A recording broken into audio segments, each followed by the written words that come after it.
Cara, você já parou pra pensar que você não tem o direito total do seu corpo? É bizarro, né? Bom dia, boa tarde, boa noite, bem-vindos de novo a mais um episódio do Fora do Paradigma, esse podcast, videocast, cortes, Instagram, Clube do Livro, que tenta mexer um pouquinho na caixinha do que a gente tem como pensamento e tenta modificar um pouquinho, mesmo que seja, o que você entende como o paradigma do mundo, o pensamento que você tem que ter do mundo.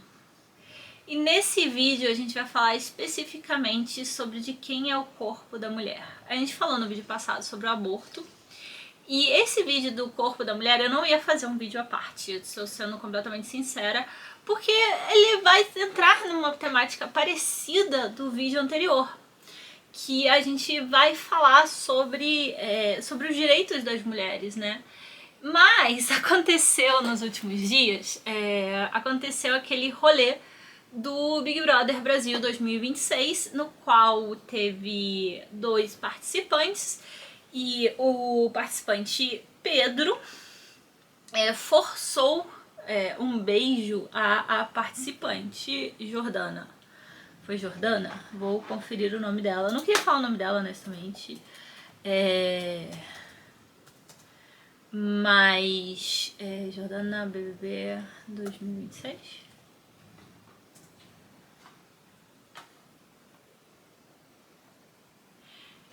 Eu não queria falar o nome dela, honestamente, porque eu acho que quem tinha que ser punido é o menino lá, o menino não, o homem abusador, e ela teria que passar desapercebida. Mas não é o que acontece, porque não é isso que acontece na vida real. Então também não adianta a gente fingir que é assim que a vida funciona.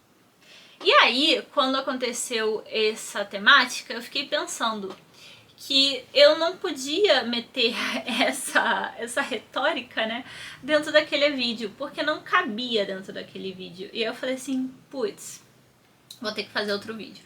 Vão ser vídeos parecidos? Provavelmente, mas aqui a gente vai falar um pouco sobre a violência que sofrem as mulheres, e não eu estou falando somente de violência física, mas uma violência intrínseca na qual a gente, já tem o meu chimarrãozinho aqui de volta, a violência intrínseca que a gente sofre desde pequenas.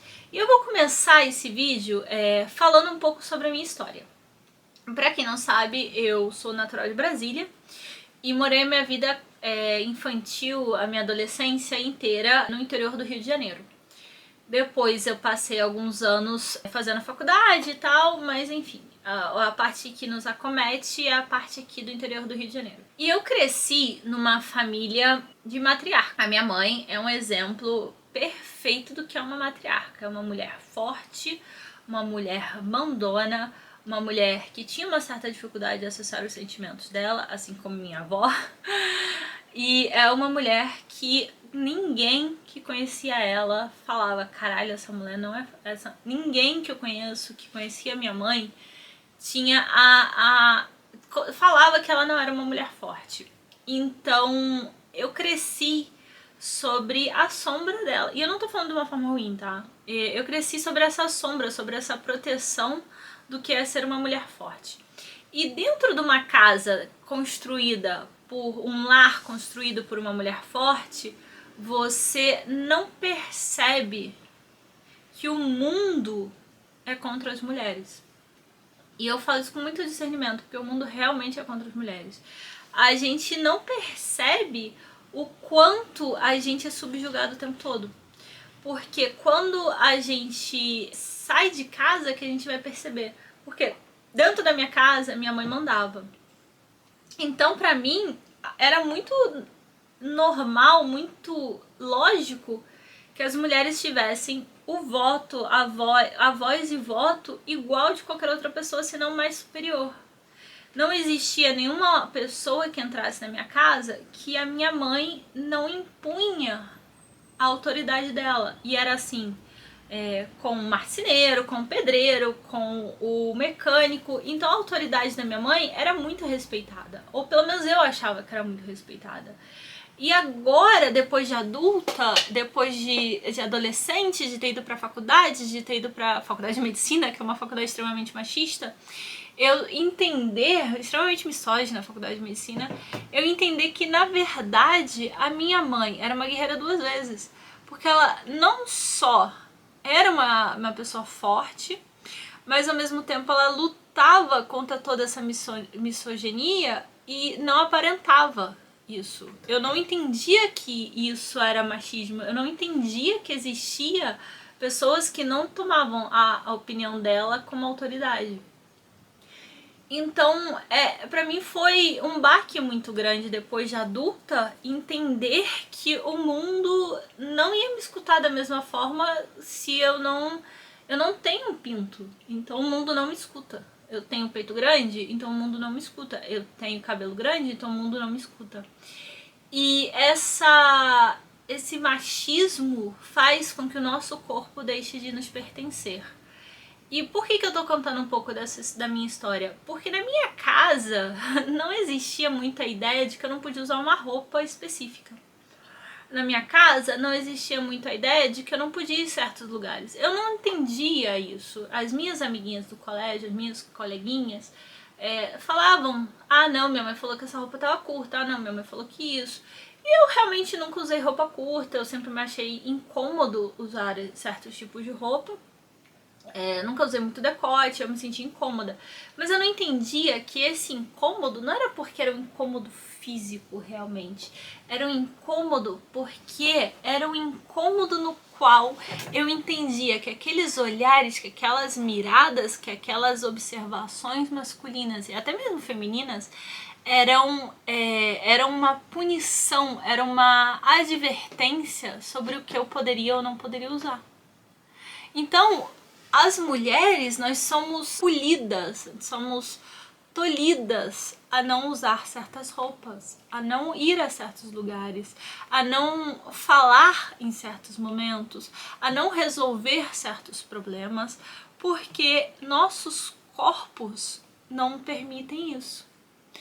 Então é uma jogada de marketing fabulosa falar sobre como as mulheres não são suficientes.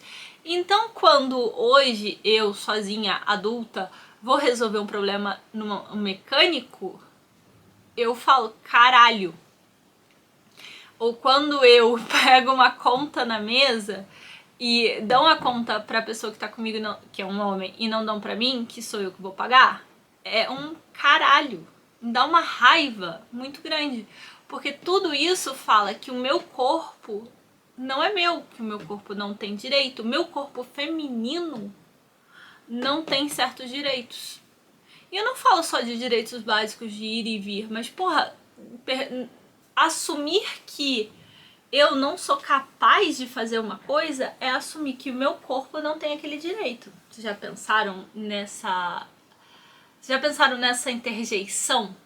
Porque não é só sobre usar uma roupa curta, não é só sobre beijar quem você quiser, sobre você ir pra casa com quem quiser, sobre você transar com quem você quiser. É muito mais profundo o rolê. É muito mais embaixo aquele buraco, cara. Não é só sobre ter ou não a possibilidade de abortar. É sobre que escolhas eu faço pro meu futuro. Se eu tenho direito de ir a qualquer lugar, eu posso fazer aquele curso de noite e melhorar a minha qualidade profissional. Se eu posso abortar, eu não tenho que largar a escola para cuidar de uma criança com 15 anos. Posso usar camisinha, eu não vou engravidar. Se eu posso ir num baile e não ser aliciada, tocada, incomodada, molestada, botar uma porra de um short curto que aparece a metade da minha bunda, sem ser cantada no meio da rua, fala que a minha tranquilidade, os meus níveis hormonais, os meus níveis de estresse vão estar mais baixos e eu vou ser uma pessoa mais feliz. Então, toda a existência de uma mulher é uma política. Toda a nossa existência, toda a nossa conversa, tudo que a gente faz é um ato político de sobrevivência, de supervivência ante uma sociedade machista. E por isso a gente conversar sobre esses temas é tão incômodo, como o vídeo do aborto, por exemplo. É tão incômodo e tão importante, porque a nossa existência é subjugada. E eu não vou nem citar o Handmaid's Tale, porque é absurdo o próximo, a proximidade na qual a gente tá lá e ao mesmo tempo a gente não tá lá. E dá um medo tão grande que eu tive que parar de ler. Eu nem vi a série porque eu falei assim, vou ler primeiro, que eu já estava lendo, depois eu vejo a série. E eu não consigo avançar na leitura. E eu sei que já saiu há muito tempo e vocês vão me criticar, mas eu não consigo. Eu não consigo, me dá ansiedade ler, porque parece que eu tô lendo um futuro distópico, nem tão distópico assim, porque é o futuro no qual quase a gente tá lá. É muito difícil a gente entender essas pequenas nuances. E uma das coisas que eu queria falar aqui é um pouco da antiguidade, né? Voltando um pouquinho no tema, quando que começou essa subjugação? A minha teoria, a minha melhor teoria, que aí são vozes da minha cabeça, tá? Não tome isso como aula de história, porque eu de história não sou boa. Mas durante algumas civilizações que a gente teve no mundo, as egípcias, as maias, as astecas, existiam muitas deusas mulheres. As célticas, então, as nórdicas, nem se fala, era quase uma igualdade. E eu ouso dizer que a gente perdeu muita cultura, muita evidência cultural de que provavelmente a gente era melhor no sentido de melhor posicionado socialmente que os homens em certas culturas. E aconteceu algum porém, alguma subjugação, alguma coisa na qual começaram a julgar as mulheres como inferiores. E durante a antiguidade existia isso. O sexo feminino, e eu tô falando do sexo aqui num espectro muito amplo, não vou entrar no dilema entre sexo biológico e sexo... não vou entrar. Sexo feminino, eu vou falar de modo geral, engloba mulheres, mulheres trans, tudo que você quiser como feminino, tá aqui, tá? Cabelo grande, o que você quiser, tá aqui. Qualquer expressão do sexo feminino que você queira usar, tá dentro desse sexo feminino, tá?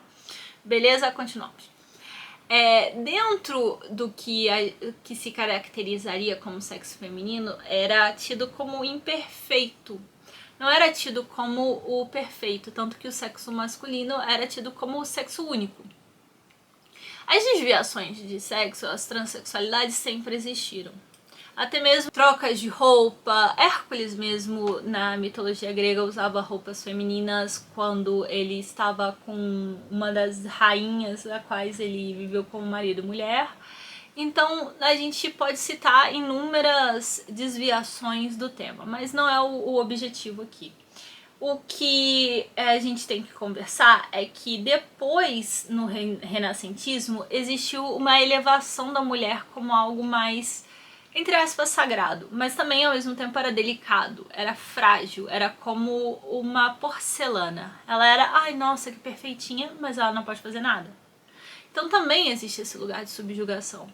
Quando a gente bota alguém num pedestal, alguém num estandarte, a gente está subjugando aquela pessoa falando que ela não pode fazer tudo que ela quer fazer, porque ela é perfeitinha, ela é estática. E depois, avançando um pouco mais na história da humanidade, a gente chega na Revolução Francesa. Durante a Revolução Francesa surgiram os primeiros livros, os primeiros documentos. E tem uma mulher que é a Mary, eu vou ler o nome porque é muito difícil, tá?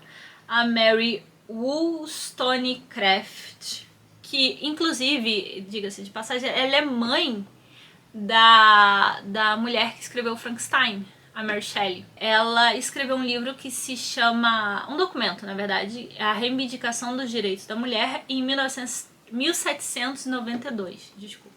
É uma resposta à Constituição Francesa de 1791 que não dava às mulheres qualidade de cidadãs. Ela não dava direitos às mulheres depois da Revolução Francesa.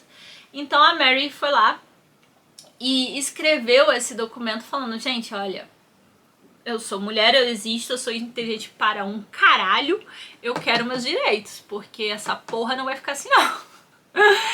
Aí é onde a gente tem o que se chamaria a fundação do feminismo. Ela fundaria o feminismo. Dentro do que é o feminismo, eu não vou explicar o que é o feminismo, eu não vou conversar sobre isso abertamente, porque existem muitas vertentes, muitas teorias, mas basicamente, como eu, Luana, entendo o feminismo, é tudo aquilo que garante direitos iguais.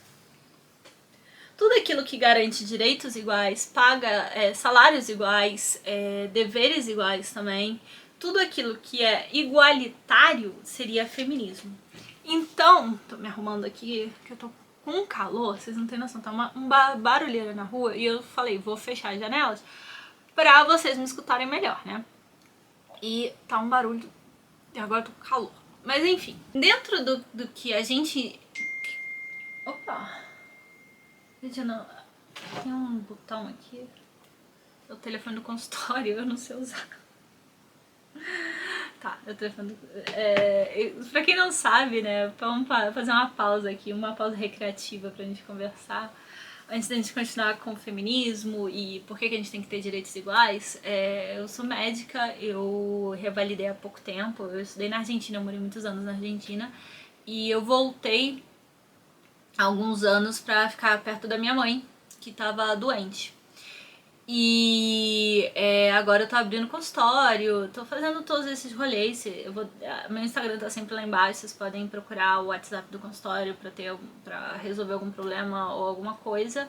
Ou simplesmente me acompanhar no Instagram e ver do que eu falo. Eu atendo online, né? E eu trabalho com... É um pouco difícil falar isso, parece que eu tô fazendo merchan. Mas não, realmente, tipo, eu só tava contando pra vocês, porque eu gosto de contar. Eu gosto de ter essas amizades online. E eu já criei muitas amizades online. Lá na Argentina eu sempre dei aula de microbiologia, que é uma matéria da faculdade de medicina, né? E eu dava aula na faculdade, depois eu tenho... Inclusive, se você procurar um pouco, eu tenho um canal de microbiologia meu aqui no YouTube, com muitos vídeos. E eu gosto dessa... De compartilhar o pouco conhecimento que eu tenho, que eu estou sempre tentando aumentar, mas continua sendo pouco, pra sempre vai ser pouco. A gente nunca vai ter conhecimento de tudo. Então, eu sou especialista em cannabis medicinal há muito tempo já que eu trabalho, desde que eu me formei. E eu comecei agora a estudar psiquiatria e eu tô gostando bastante. E é uma interseção muito interessante porque eu já trabalhava alguns temas de psiquiatria antes por causa do cannabis. Muitos pacientes vinham com temas e pra mim era um pouco difícil, tanto que eu até estudava, fiz alguns cursos.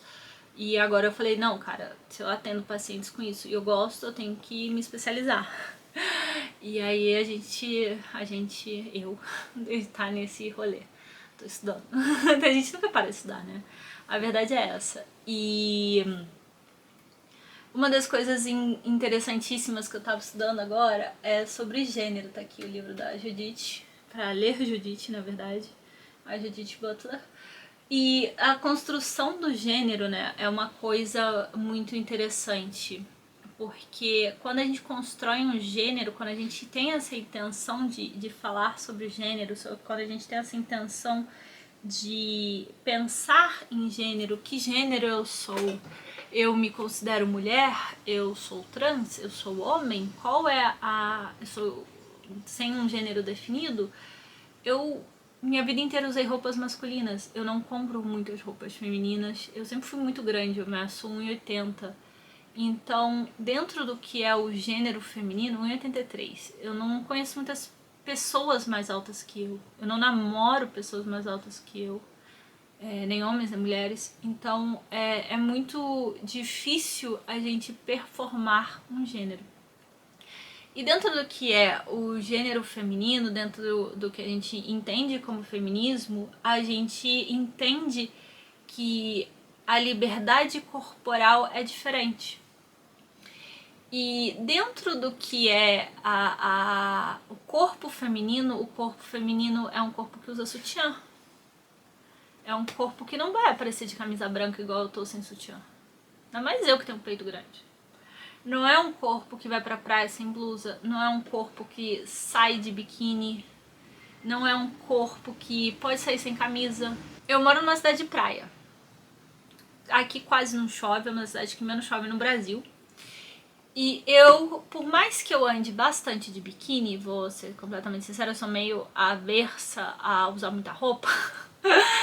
Eu normalmente tenho uma camisa de botão dentro do carro, dentro da bolsa, porque eu sei que não todos os lugares eu posso entrar de biquíni.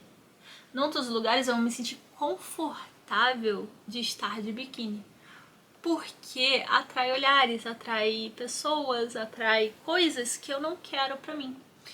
Porque essa sociedade que a gente criou não deixa o meu corpo ser só meu. Ele é mostrado, ele é admirado, ele é ofensivo às pessoas. Algo que é só meu, algo que só deveria ser importante pra mim. Tanto que as mulheres, elas são julgadas se elas são muito magras, elas são julgadas se elas são muito gordas, elas são julgadas se elas estão fazendo dieta, elas são julgadas se elas comem demais. Todos os aspectos do corpo feminino são julgados. Se você é muito preta, se você é muito branca, se você é muito gorda, se você é muito magra, se você tem cabelo curto, se você tem cabelo grande, se você deixa os seus pelos, se você raspa. Tudo é motivo para você ser intersectada dentro do julgamento, dentro da conversa de bar. Então, eu usar um biquíni, pra mim é muito difícil, porque vai atrair olhares que eu não quero. E por que eu não quero? Porque me fazem sentir mal. Se ninguém olhasse, eu não me importaria. Se ninguém cobiçasse, eu não me importaria. Não existe, e aqui vamos passar para um outro tema que é o mesmo tema, na verdade nunca deixou de ser o mesmo tema. Não existe uma mulher que eu conheça, bonita, feia, todos os subjetivos que você quiser, mulher macho, mulher feminina, que não tenha escutado uma gracinha, não tenha sofrido um microabuso, não tenha sofrido um abuso durante a vida dela. É um absurdo a gente pensar isso. Porque a gente tá falando da metade da sociedade sofrendo abusos verbais, gracinhas, olhares, coisas que fazem você se sentir mal. Simplesmente por ser quem você é, por ter um corpo que não é adequado ao resto. Por que o meu corpo tem que se adequar ao resto? Se a metade dos corpos são assim. Todos os corpos são diferentes, não existem duas pessoas iguais. Por que existe esse poder sobre o meu que não sou eu que estou tendo? São muitas interjeições dentro do que é a cultura que a gente tem, permitem a falta do nosso corpo. Quando a gente pensa em feminismo, quando a gente pensa em melhorar a qualidade das mulheres, a gente pensa em salário, a gente pensa em igualdade, a gente pensa na tríplice jornada, a gente pensa em 1 milhão de coisas. Mas o mais básico de tudo, o primordial de tudo, é ter direito ao nosso próprio corpo, cara. Até pouco tempo atrás, eu me sentia muito gorda pra usar biquíni. Olha que loucura, cara. Eu sentia que o meu corpo não era adequado. E eu vou ser sempre grande, eu vou ser sempre peitudo o resto da minha vida. E não é questão de eu aceitar ou não, porque eu já me aceitei assim. A questão é eu achar que eu não estou agradando a sociedade. E enquanto a gente debate o aborto usando as crenças de homens brancos de média idade, carecas, pançudos, eu tô sendo muito pejorativa aqui, né? Mas enquanto a gente discute o corpo feminino pela sociedade, tá errado, cara. Quando a Daniela Ciccarelli tem que pedir, por favor, pra tirarem um vídeo dela do ar, porque o vídeo tá mostrando o corpo dela, quando a IA é utilizada, a inteligência artificial é utilizada pra pegar uma foto de uma mulher, uma foto minha, na rua, normal, de roupa, para fazer um filme pornô, sem a minha autorização, quando as minhas fotos são utilizadas sem a minha autorização, porque a IA generativa, ela utiliza as fotos, por exemplo, do Instagram. Tem às vezes, quando você usa alguma, por exemplo, há uns anos atrás, acho que foi 2020 isso, tava as primeiras sites de inteligência artificial generativa, né?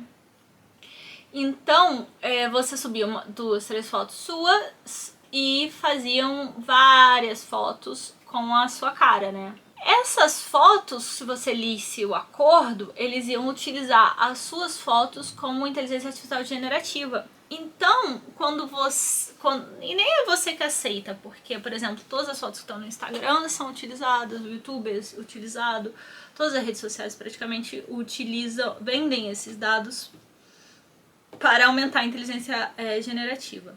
Então, o seu corpo não é seu. Aqui é num nível muito maior, porque muito maior no sentido de também inclui os homens, mas ninguém pega uma foto de um homem para fazer um vídeo pornô. Esse é o machismo que a gente tem que lutar dos nossos corpos. O poder do corpo é muito diferente. Quantas vezes você não viu aquele tiozão teu, amigo teu, ou fulaninho que simplesmente tira o pau e faz xixi no meio da rua? Eu não posso fazer isso. E olha que eu comprei aquele conezinho de silicone pra fazer no carnaval. Eu não consigo. Não dá, o seu corpo não permite isso. Quantos amigos teus você conhece que andam sem camisa? E eu não consigo andar de biquíni no meio da rua. Eu não posso ir ali na loja de material de construção, como amigos meus já foram, comprar um saco de cimento, meio quilo de brita, se eu tô de biquíni, mas ele pode ir lá de bermuda e chinelo. Essa é a falta de domínio do nosso corpo. E aí ela entra dentro do que é o nosso corpo físico que a gente mostra para o outro, ela entra dentro da introspecção que a gente tem sobre o nosso corpo, sobre as dúvidas que a gente tem sobre a gente, sobre a gente gostar ou não da gente. Eu fiquei muitos anos sem ser a favor do meu corpo porque o meu corpo me impedia de fazer coisas. Eu não conseguia jogar vôlei direito porque eu era muito peituda, então me incomodava para correr. Até hoje eu uso tops muito constritivos para poder correr, porque me incomoda, realmente me incomoda. E a nossa sociedade não tem roupas adequadas para certos tipos de esportes femininos.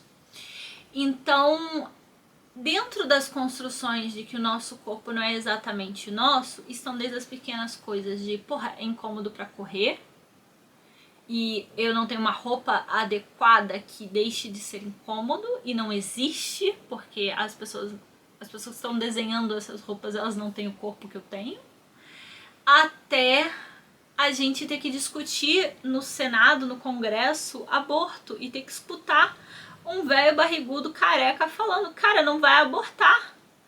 Mano, você nem útero tem, cale sua boca. Você nem pensa no que é sofrer um abuso, cara. Você tem todos os privilégios do mundo. Você tá me falando que eu, aqui na minha casa, que aconteceu alguma coisa, que eu não quero ter esse filho, eu tenho que criar esse filho? Fala sério, né? Isso não é só sobre o que eu quero, o que eu não quero, é sobre ter o direito de escolher. Eu quero poder escolher gestar, eu quero poder escolher parir ou não, eu quero poder escolher que o meu corpo fique do jeito que ele quiser, eu quero poder escolher se eu quero ou não fazer certa coisa, eu quero poder escolher se eu uso ou não essa camiseta, ou essa camiseta eu uso porque não tá muito decotada. Eu não tenho a escolha total sobre as coisas que eu faço, porque a minha escolha está subjugada por o meu corpo não pertencer a mim. E essa é a moral da história. A gente não sabe como viver de outra forma. E isso é extremamente triste. Mais um episódio. Esse episódio também é um episódio muito pesado, gente. Eu honestamente não tô conseguindo pensar em temas que não sejam pesados. Eu vou ver alguma coisa que não seja tão pesada pra gente conversar, porque tá difícil, pô. Tá difícil gravar, tá difícil editar. Inclusive, se alguém quiser indicar aí um editor, estou aceitando. Entra lá no meu Instagram, tá aqui o link embaixo, e me manda uma mensagem, porque eu tô querendo um editor, porque tá atrasando os vídeos do canal, né? Tem vídeo que já tá gravado ano passado e eu não consegui editar, porque demanda muito trabalho, demanda muita coisa, e eu realmente não gosto de editar meus vídeos. Eu não me sinto confortável, mas é o que temos.